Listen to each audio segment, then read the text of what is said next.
Nebuchadnezzar. He was one of the most powerful kings of his time. He had money, power, influence, a magnificent kingdom, and authority over nations. He ruled Babylon. He had a massive empire.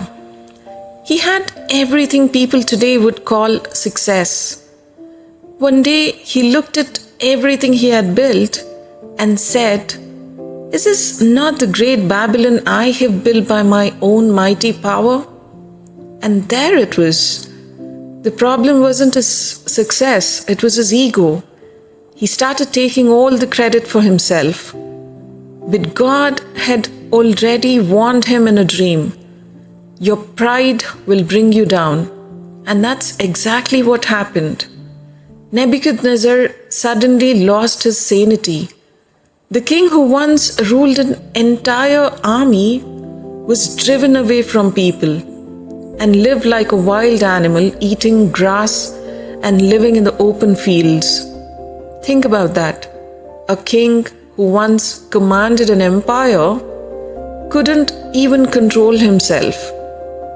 One moment you are at the top, the next moment everything you thought made you powerful is all gone. Then something changed. Nebuchadnezzar looked up to heaven. He recognized that God was greater than him.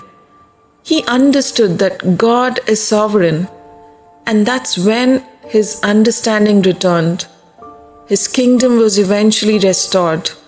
And honestly, we may be more like Nebuchadnezzar than we realize.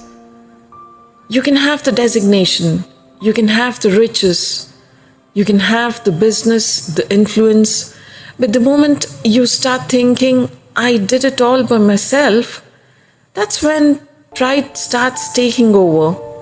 Success can take you to the top, but ego can bring you crashing down. Sometimes God humbles us not to destroy us, but to remind us who He is and who we are.